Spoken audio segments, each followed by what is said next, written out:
welcome back to the End of the Fourth Football Show. It is me, your host, B-Hizzy, aka Brendan Hurst, and as always, I am joined by the fantastic, the one and only The Prez, Chris Mullaney. How are you doing? I'm all right, mate. I'm all right. Well, it's good to be back. It's good to be back. Good to see you. Good to see you're looking good. You're looking shaved. I know, shaved well. I was out last night, so. Oh, that's there you go. Looking shaved, getting ready for maybe the call for the NFL draft. No. I mean, I was offered the GM position, quarterback position, but turned it down. That's it. Well, the wheels aren't going to start running again. We will hopefully keep on track throughout the off season. My room's changed. If you've seen this beautiful piece of art right here, it's fantastic, thing of beauty. Very happy I finally got it. And we'll dive into the news and we'll speak about that man right away. Aaron Rodgers is now a New York Jet. Now, people know my feelings on this. If you haven't checked out my episode, it's very emotional, so get the tissues ready. But Chris, what do you think? Obviously, it's been I think it's kind of saturated with how long it's taken for everybody. But do you think, there's a lot of people saying one side got fleeced, the other side got fleeced. What do you think? To be fair, it's right. As I said to you off air, right?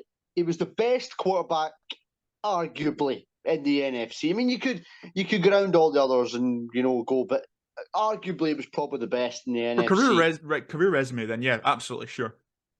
But then he's now gone to the AFC, and he's possibly, if I'm being brutal, he's possibly what, seventh, maybe eighth. Mm-hmm. That's obviously we're going proper.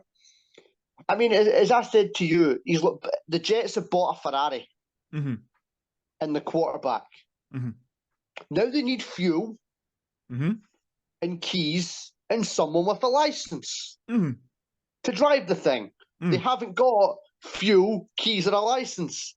It's all well and good having a car, but if you can't drive it, what's the point? Exactly.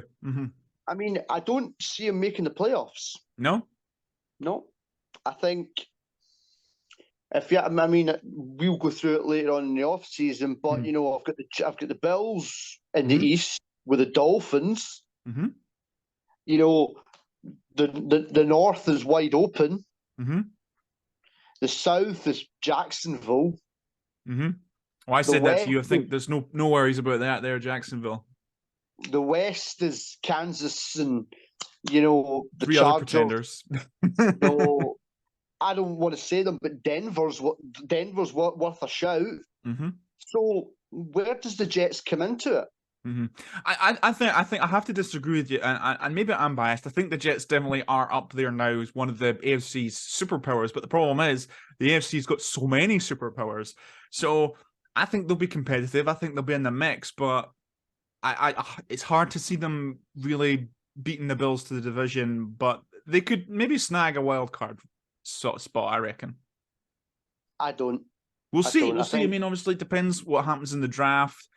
In the rest of the year, who stays healthy. I mean, we could, a couple of weeks, and hopefully this doesn't happen. But Josh Allen could go down in training camp and he's out for the year, and then that completely changes the thing. I mean, that doesn't help my reputation as a Josh Allen hater by saying that, but yeah, I don't understand why you don't like Josh Allen. I do like Josh Allen. I just think he is just a touch below. He shouldn't be in a conversation with Mahomes and Burrow, in my opinion. Just saying. Yeah, but Burrow shouldn't be in the same class as Mahomes because he's never won the big one. No, for sure, right? So you've got Mahomes at the very top, and that's not even a doubt. Then you've got Burrow just below, and then maybe you've got Lamar for however long he stays in Baltimore. Who knows? And then Allen kind of on that same level there, I would say. I'd even put Lamar just a touch above Allen, just because of the MVP. And where does Trevor Lawrence fit in? He's up there. I think he's on Josh Allen's level. Okay. I'll allow it. I like Trevor Lawrence. So do I. You know this. But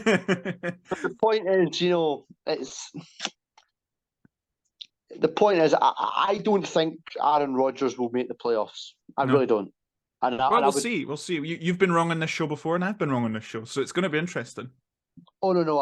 I don't. I think the Jets. So the Jet. Although Joe Douglas is quite a good GM, though. So They have drafted well. I just don't know if they've got all the pieces. Mm-hmm. There was that one line that you did say to me off air about New York quarterbacks wearing number 8. Yeah, who's going to be the best one? Yeah, that's it. Green or blue. Be interesting. That's cool. Well, do I get a choice? Well, I mean, we know who you're going to pick. No, you know how much I'm a fan of Daniel Jones. Mm-hmm, mm-hmm. No, I mean, of course, we'll get back to... And they made the playoffs last year. Didn't that see is Aaron true. the whole season. That is true, absolutely. Well, back to this trade. I think that there's people saying that whoever got fleeced got fleeced. I disagree. I think this is a really, really fair trade. I've got a visitor here right now. I think this is a really fair trade. For a guy, when it comes down to the Packers fans, he's 39, he's 40 this year. He's spoken about retirement for so long. I can totally understand why Woody Johnson would have been trepidatious about handing over their first-round pick if they weren't getting a first-round pick this year back. And they say that this was that kind of 13 to 15 swap was one of the last things to be agreed upon, and it makes sense. It totally makes sense to me. The Packers have a higher chance to move up and grab one of the top pass catchers, hopefully. But I mean, we'll wait and see for sure. So I think the trade's very, very fair, and the Jets get protection against injury this year for Aaron Rodgers, and the Packers get 2 first-round picks essentially. For one of the greatest quarterbacks to ever play the game. I think I don't think you can actually say one team got fleeced and one team didn't get fleeced, because at the end of the day, so what is it? The Jets are now drafting 15? 15, yeah. So they go 15 and they get, I'm only going to pick him because, I quite like him, Bijan Robinson. So they pick Bijan Robinson. And he goes and scores, 20 touchdowns. Defensive Rookie of the Year. you guys pick, I'm trying to think of wideouts now. Jackson Smith-Njigba. Right? You go for him, and he scores 3 touchdowns. Who's won that trade? Yeah, I mean, the Jet. Well, I mean, if neither team makes the playoffs, then nobody. Well, yeah, I mean, that is one thing. I think if they don't make the playoffs, Aaron Rodgers will retire. Mm-hmm. That's my opinion. I could agree with that for sure. Or this will be his last stand. Yeah. No, absolutely. All right, well, we'll move on. One of my favorite players in the league, Jalen Hurts, got paid last week. $255 million, something like that, over 5 years. So it's 51 and a bit per year. 173.3 of it guaranteed, something along those lines. Not won the big one. Exactly. Exactly. He's been there, but it's all well and good getting there. You have to win it once you're there. No, exactly. Yeah, that's the thing. And I mean, I think he came close, came absolutely very, very close to winning it, but he didn't. And that's all that history is going to remember. The point to me is, and I don't want to say I'm annoyed at him saying this because I love Jalen Hurts, that kind of thing. But he said in his press conference after signing, he says, money's nice, championships are better. Now, no matter how much the salary cap goes up per year, and then what is it? It's over 200 million, and it probably will be for the foreseeable, unless we have a COVID-27 or something like that. I just don't see how you look at all the quarterbacks that have won Super Bowls. They've been cheap at that time. Yes, I said that. Cheap, whether that means they're on their rookie deal or their contract's backloaded and they're not getting as much, and the team can afford to put players around them. And if Jalen Hurts is taking up, 20-25% of your salary cap, then the reality is they're not going to be able to afford to keep Devonta Smith. They won't be able to afford to keep Darius Slay if they come to a long-term extension with him. There's guys here all across the place, and it's a concern for me that this means this Eagles dynasty that won't be the case, because I don't want to say he was greedy, because he absolutely deserves every penny, because he's one of the best quarterbacks, probably the best quarterback in the NFC now, in my opinion. If that wasn't my opinion already, I'm probably sure it was. He absolutely deserves it, but it's just, I don't know. What do you think? I think the problem is He hasn't won the big one, Mhm. right? He's in a dysfunctional division. You have to be honest, the NFC East is rather dysfunctional. What I mean by that is Daniel Jones last year could have been a flash in the pan, but I hope he's not. I think Dallas last year had a few problems with quarterback and different things. Washington's Washington. We don't know their quarterback situation. So there's no real, how to put it? There is no real challenge for them to win that NFC East. However, I think you've paid the guy. The last team, if I recall, that paid a quarterback and he bombed. Well, he hasn't bombed, but he hasn't been productive and earned his money with another team in the NFC. And if he goes down the same road as him, wears the same number, could have a problem. Yeah. No, absolutely, and you hope that's not the case. But you just see there's a worrying trend of, and this is really nothing to do with money, but it's a factor in it where the quarterbacks that lose their Super Bowl debut have never made it back. I don't know how far that goes back, but when quarterbacks reach the Super Bowl and then get paid a big long-term extension, that means the team can't afford to keep their pieces around them. There's no wonder why these guys can't get back. And I really hope that's not the case, because it means Joe Burrow and Jalen Hurts are gonna go their careers without winning one. Joe Burrow's never going to win one anyway. Well, we'll see about that. He's got to win one. Yeah, he'll win one. I'm not worried about that. He'll win one.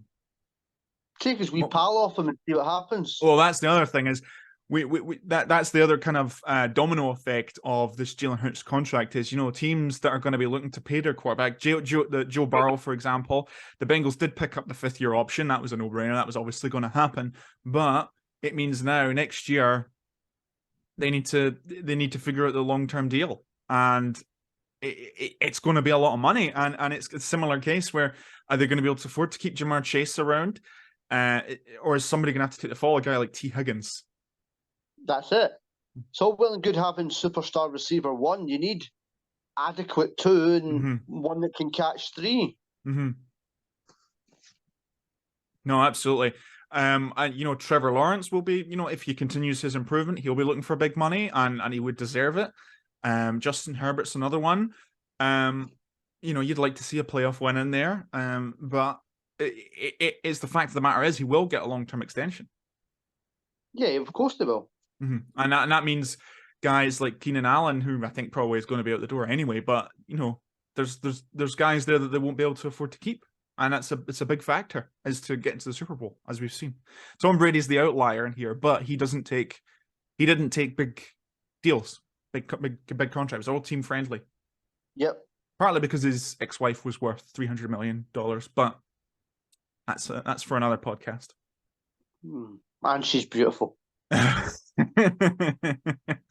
All right, we got anything else to add for the news? I think that's really the biggest headlines. That was the biggest headlines. Just a quick one, just something that I saw. Who do you think controls the draft on Thursday? As in which team? I think, here's my personal, I think, depending on who Houston pick, Arizona's phone is going to be ringing off the hook. Yeah, I agree. I was going to say that, and that was my first instinct to say that. The only thing you'd like to maybe have seen is if a team was going to move up to the top 5, it would have been done a couple of weeks ago. Oh, no. Don't want to do that. You don't see that many teams moving up into the top 10. That's not even to mention the top 5 on draft night. It didn't happen last year. It happened once in 2021. Didn't happen in 2020. And once in 2019, that's twice in the last 4 drafts it's happened. And that's it. But I think this time it will happen because of the need for quarterback. That's why I think Arizona should just try and fleece teams. Who do you think could is that a team from the outside of top 10, or would it be somebody looking to move up? I think it's going to be like Atlanta, Las Vegas, with someone like that. I don't see anyone jumping massively. I don't No. see, because if you're going to jump 11 places, whatever, you deserve to get fleeced. Mm-hmm. Mm-hmm. If I've got 4 quarterbacks going first round, Mm-hmm. and about 7 teams need one, Yeah. so Arizona control it for me. I think the absolute lowest team that could move up would be the Titans to look and grab that quarterback, because the rumors are they've given up on Malik Willis. They're not interested in trying to work with him any longer, which is a shame. But Ryan Tannehill could be moved on as well. That's another scenario there. So all of a sudden, Tennessee find themselves without an established quarterback if things go this way. And it would be malpractice for sure, but it's not. It wouldn't be ridiculous to say that. No, as I say, it's just, you know what it's like. I think Tennessee gave up Malik Willis after last year when he went to Arrowhead in the second half. He never threw a pass. Mm-hmm. And there's rumours, I don't know how true they are, Derrick Henry could go. Yep. I mean, it seems to have fallen apart, him going to the Eagles, but I mean, they could look to move him on. He's approaching 30 if he's not already 30, and he's got 400 carries over, consecutive years. There's a lot of tread in the tires, and don't get me wrong, there's going to be juice left in the tank, but would you be surprised to see Derrick Henry retire in maybe 3-4 years? I don't think I would. No, definitely not. No.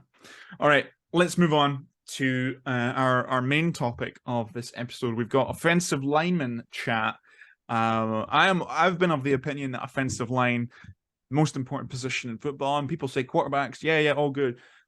Yeah, well, look, what I always say is, look, put Patrick Mahomes on a Brett Ball team with a Brett Ball offensive line, and Brett Ball defensive players are going to smash him, right? Yeah, you'll be able to make a couple plays here and there, but it's just yeah. Maybe not so much like that. Put a Brett Ball offensive line in front of Patrick Mahomes and make him face the team with the Broncos, good pass rush. Mm-hmm. There's going to be problems there because if your offensive line is Swiss cheese, there's it doesn't matter who you've got there on his back. He can't throw it while he's on his back, as you always like to say. Yes, exactly. So that's just not something over. So we're gonna talk top 10 offensive line prospects. Chris has no idea, so you can just kind of say what you think as we go through. And I'm doing this in a 3-and-3 format. This is what I like to do. So we've got 3 positives and 3 strengths and 3 weaknesses to their game. And this is thanks to the Lindy's draft guide, which is very, very comprehensive in every prospect coming through for the draft process. So pick that up next year if you're looking to get ahead of the game and see what scouts are coming in. And this isn't sponsored. I just like recommending it because it's really, really good. Definitely worth the money. All right. So at number 10, and this is all offensive linemen. It isn't just one position on the offensive line. We've got top 10 centers, guards, and tackles all in the one list, right? So number 10, we've got John Michael Schmitz, the center from Minnesota. His 3 strengths, I say he's got excellent awareness of his surroundings, superb lateral movement, and he's versatile. He can play guard in a pinch. Well, that's obviously helpful, Mm-hmm. because the amount of times, what I have noticed is with NFL offensive lines, the tackles never seem to get hurt. Mm-hmm. It's always the guards in the center. Mm-hmm. And a lot of teams do rotate sometimes on that offensive line. Mm-hmm. And it does help. I mean, Arizona last year, they had an issue at center. Mm-hmm. And also, if you've got an experience, it doesn't help when you've got a rookie quarterback. But I think if you've got an experienced quarterback who can guide rookie centers through, Mm-hmm. I think these people do make offensive rookie teams. Mm-hmm. But if you stick a rookie behind a rookie, Mm-hmm. doesn't always work. There's gelling problems there, yeah. Mm-hmm. But I know, as I say, I like, me, I like quarterbacks and wideouts and running backs. I'm not the offensive line. Who wants to talk about meat and potatoes? Well, it's important. Look, like I said, if your offensive line isn't working, it's not getting to your quarterback, it's not getting to these receivers, it's not getting to the meat and potatoes, as you like to say. So I know, but you know me. That's it. No, of course I get you. It's not exciting. It's not exciting position to watch by any stretch of the imagination. But they're important whether you like it or not. All right, weaknesses to John Michael Schmidt's game: not great run blocker, could struggle against big defensive tackles, and he lacks the strength to throw defenders off angles. So if they get the leverage, the one up on him, it's probably going to need some help in pass pro or even run blocking. To be fair, Yeah, that's the problem as well. I mean, it depends though. A lot of times where these people go. Mm-hmm. I mean, if you go to a team that's already got a bad offensive line, you're not improving it at all. Mm-hmm. Mm-hmm. What round do you see him going in? I would say he's probably a late second rounder guy. Early Couldn't third. tell you a team fit. But there are obviously teams looking for centers. You could maybe look at the Patriots. Could be one of them. Possibly. The Cardinals for sure. The Seahawks, all up there. Especially if they commit to moving him to guard. And allow I couldn't think off the top of my head if they've got established centers, but yeah, for sure. I think he's a late second round, third round prospect. Okay. We'll see him on Friday night, perhaps Sunday morning over here. All right, number 9, we've got another center, this time out of Wisconsin. It's Joe Tipman. Look at that. Wisconsin outdoing Minnesota again. What a surprise.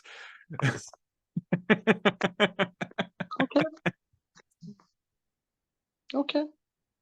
Well, who's about to go around to the second round of the NBA playoffs? Is it the Bucks or is it the Timberwolves?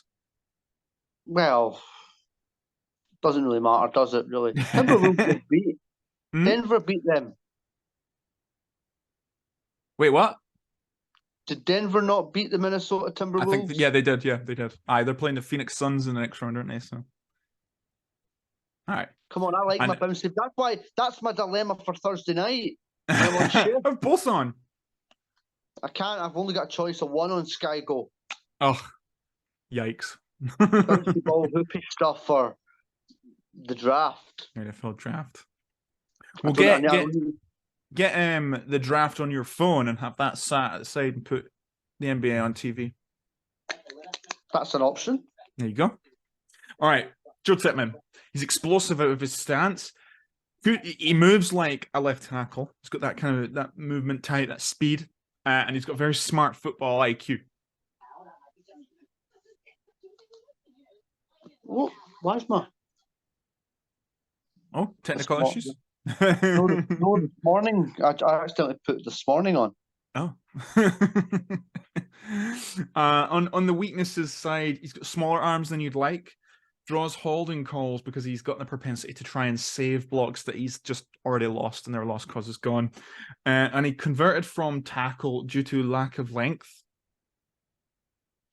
The thing is, though, a lot of these guys that come out of the draft go to places that have great offensive line coaches who will make these guys into these guys that have got discipline issues, holding, whatever, into guys that go, right, if the block's gone, just leave it. Your quarterback will get the ball out.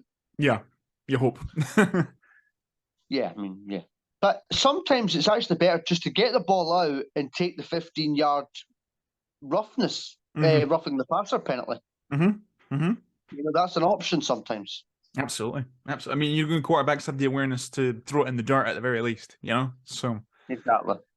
All right, moving swiftly along here, we have Jalen Duncan out of he's an offensive tackle out of Maryland.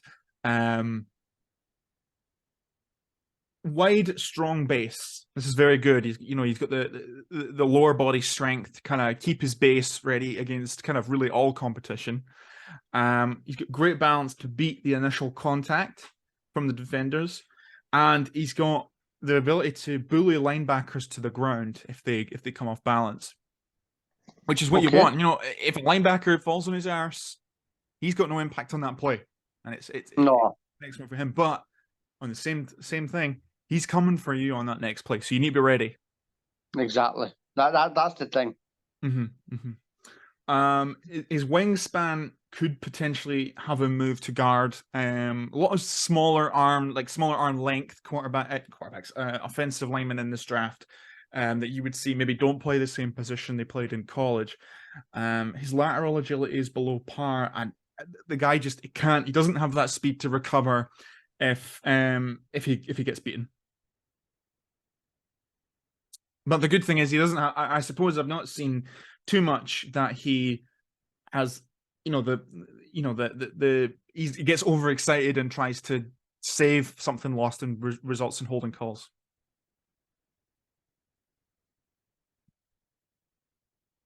Oh, you've all right, no worries.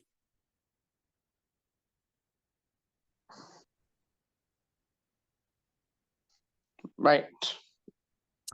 All right. Oh, good. Let's keep moving on here.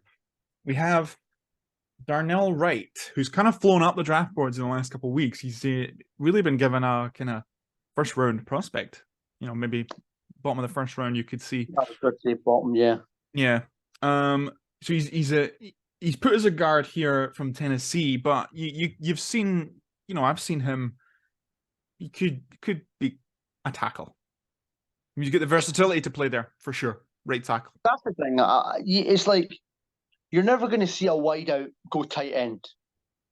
Mm-hmm. Mm-hmm. I never see Jamar Chase playing tight end. No. But within the offensive line, there's a lot of you can move guys around. Mm-hmm.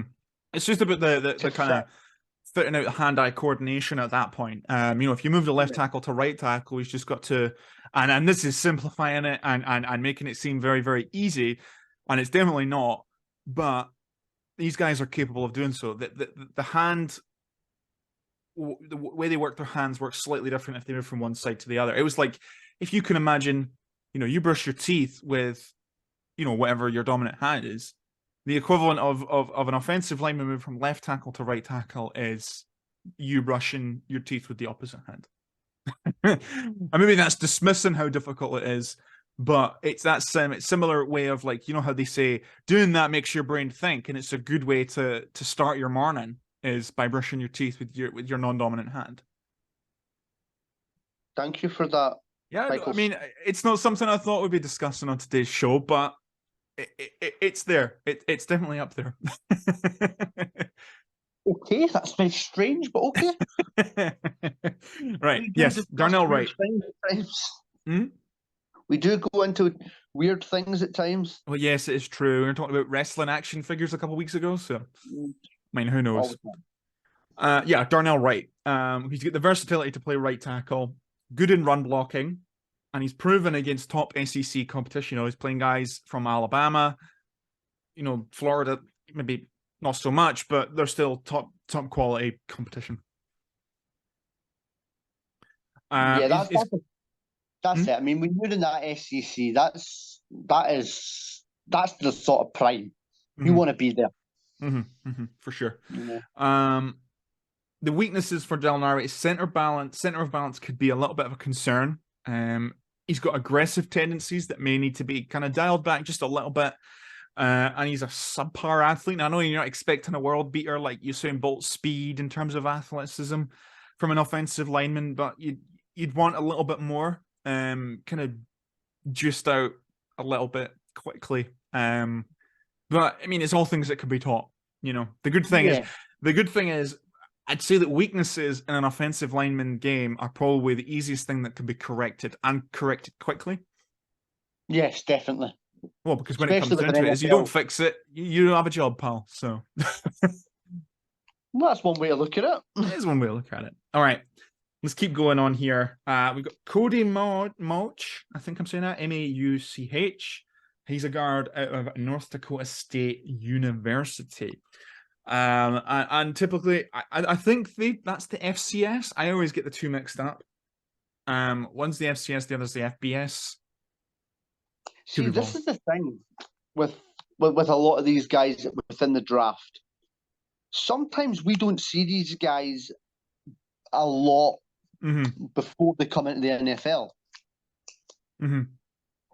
We see over here Alabama, Texas A&M, Clemson, we don't tend to see these guys. Yeah. You know, it's only once we see draft night and then they start in the NFL that we do see these guys. And sometimes it's like, oh, where'd this guy come from? He's actually quite good. Yeah. Look, unless that's Chicago offering you a job. No, sorry, I'm trying to fact check what I'm talking about. Yeah, I'm right. Yeah, it was the FCS. My apologies. There you go. That was me thinking it was Chicago again. No, not this time. I had to No, tell that them was... to ram it. Ah, right. Okay. Who are you waiting for the call from? What's that? Who are you waiting for the call from? I can't tell you, I'm afraid. Signed an NDA. Sorry? Signed an NDA, non-disclosure No, no. agreement. Right, okay. As long as it's not Tennessee, I don't care. No, of course not. I would never do that to you. All right then.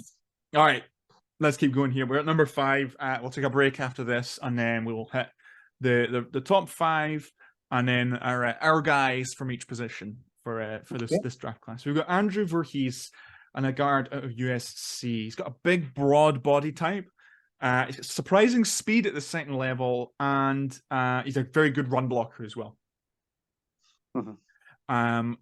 Another one that has short arms, poor lateral agility, and the occasional concentration lapse results into him maybe,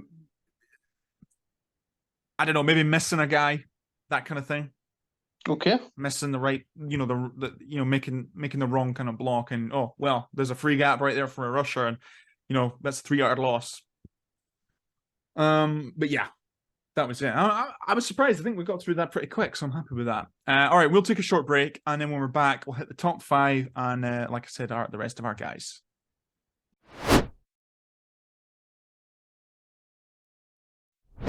Coming in at number 4 on the list, we have Broderick Jones, an offensive tackle out of Georgia. I mean, people know my opinion on Georgia players. You can't go wrong. Any side of the ball, any position, they're all, quality. Broderick Jones, surprisingly quick for a big guy. He plays smart. He makes the most out of his physical tools, and his versatility could potentially see him playing some time at guard. Again, it all depends, though. I mean, some of these guys, I mean, like Rashawn Slater, Penny Sewell, these guys, came in with a lot of criticism, a lot of issues, and I don't think they've put a foot wrong. No, absolutely. On the negative side, you can get a little bit overexcited. In terms of it's an issue again. Yeah, you see him try to save lost blocks, which is a problem. His hand placement isn't great, and he's an average run blocker. Again, though, I mean, when it's a passing first league, though, unless you're going to a team that's going to run the ball first, there isn't really that many of them. Maybe teams that are set up with rookie quarterbacks to try and take the pressure off them, maybe run the ball a little bit more than maybe make it more of a 50-50 split. Yeah, that's what I'm saying. I mean, but I mean, if one of them was maybe going to New Orleans or something like that, they've got a quarterback that's going to throw it, who's elite. So,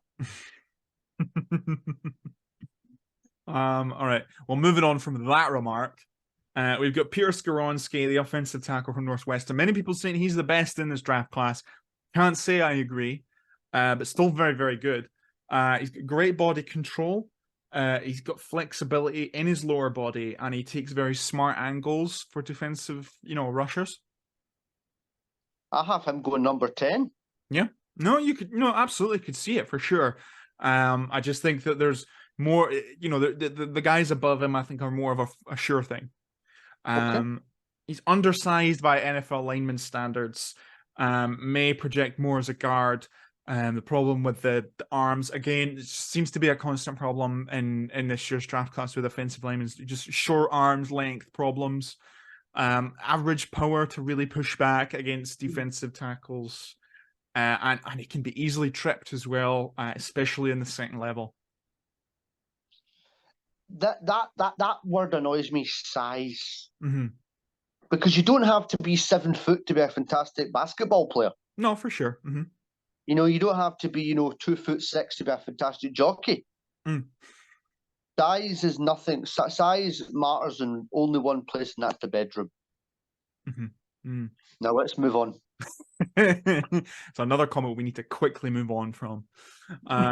Number 2, Osiris Torrance, the guard of Florida. I like him. I like him. Yeah, he's good. Really, really good.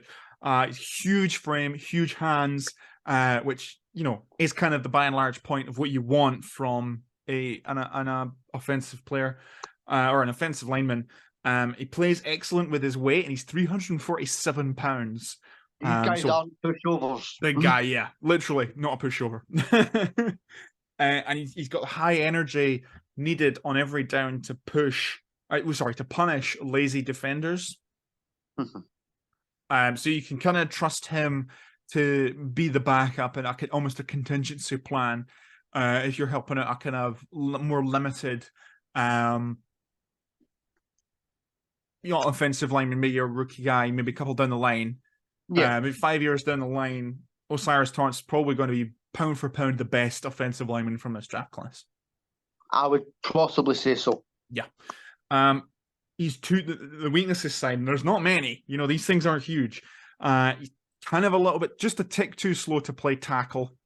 Relies a lot on his size, and as a result, doesn't trust his hands too much, or not too much, but as much as he should, because he does. Obviously, we said he's got great hands, and he's not a great athlete.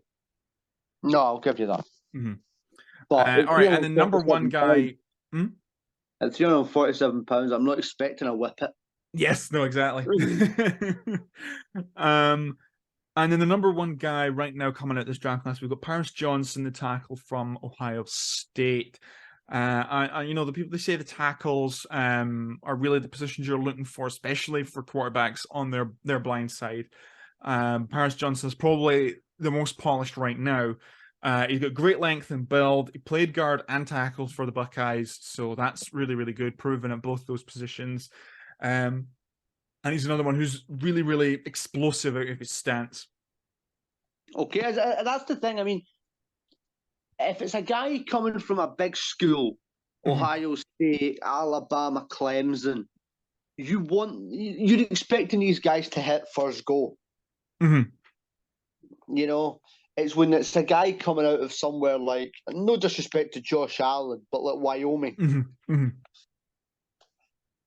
Sometimes they're not expecting a lot, and that's when these guys shock you. Because if someone like, coming out of Ohio State shocks me, it's normally because they're bad. Yeah. And I'm shocked at how bad they are. Yeah. Is CJ Stroud going to be the one that reverses the criticism on Ohio State quarterbacks? We will see. I mean, Justin Fields is doing a fine job of that, I would say.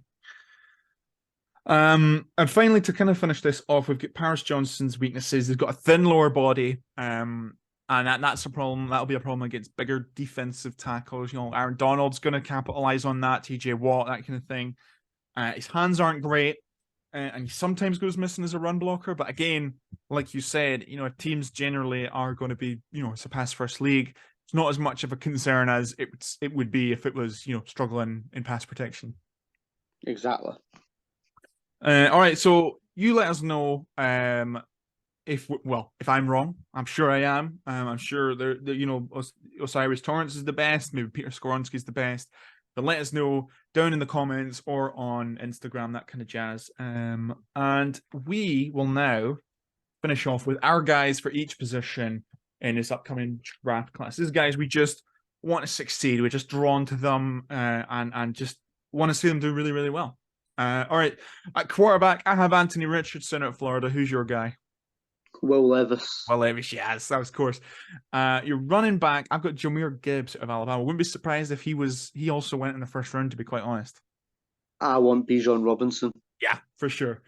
Your wide receiver, I have Jackson Smith-Njigba from Ohio State. Only because of he's rumoured to go to New York Giants. I love Zay Flowers. Zay Flowers, yeah. At tight end, I've got a guy who's kind of going a little bit under the radar. Sam Laporta out of Iowa. I like. Is it Michael? Michael Is it Meyer, yeah. Mayer? I like him. I also like Kincaid as well.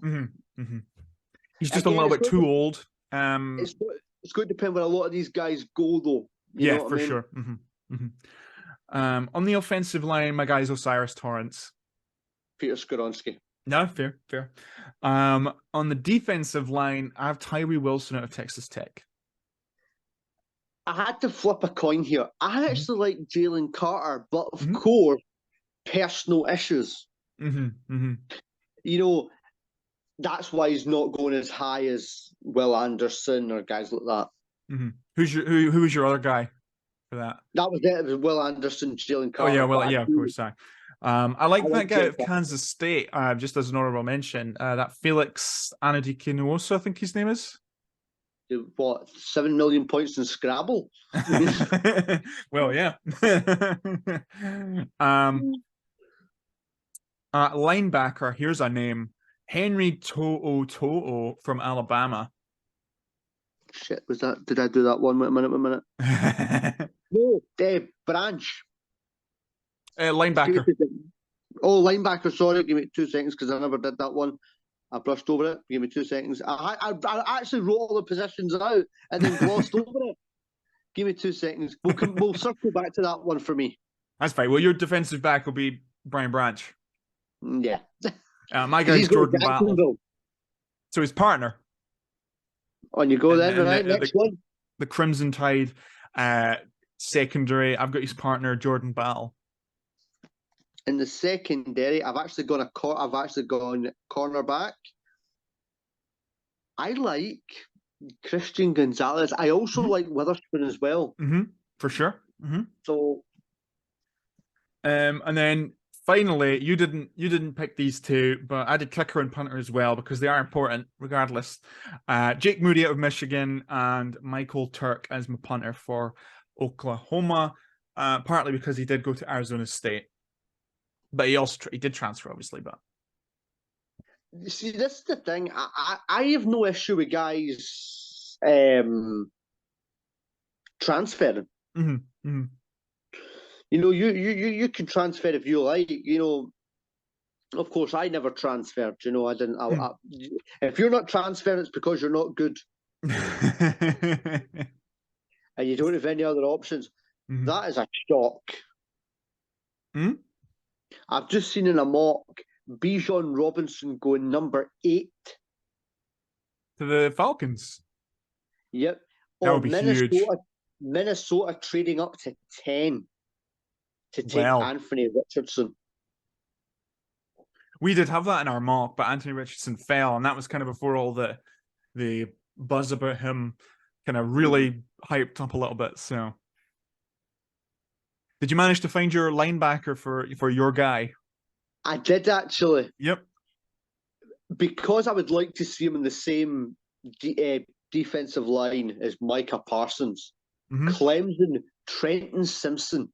Oh yeah, he's top quality. Really, really good. You know, I would like. I mean, I'm always very offensive. You know me. I'm an offensive guy. I don't do defense. That's boring. I want to see 43-41s. But you know, as I say, I like Dallas's defense. In my opinion, it's the best defense in the NFL. When they're all on song. When they're all on song. When till it comes to the playoffs. Yeah, exactly. All right, well, that just about does it for this episode of the End of the Fourth Football Show. Thank you for hanging out with me and Chris again. Obviously, draft is tomorrow night. We'll be back on Friday for first round. Kind of, what's our favorites? Possibly yes. Well, I mean, I'm night shift Thursday, but you know. Well, we could do it Friday evening, whenever. You let me know what suits you, but I'm off. So. And we'll be back, and then we'll look at.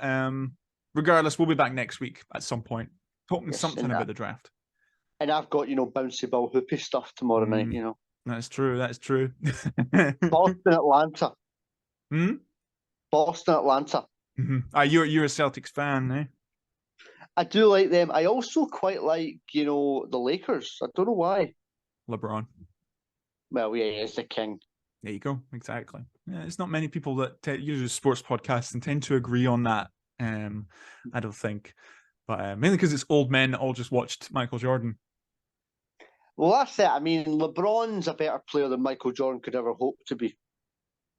Well, people would say that, Jordan's got more rings, but I mean, he was carried by Scottie Pippen in all of them. And of course, Michael Jordan's was in the better Space Jam. Didn't like the second one. I'd probably maybe just about agree there. Anyway, that's the wrong sport. Yes, exactly. That's for the end of the fourth basketball show. Which you need to hurry up and start.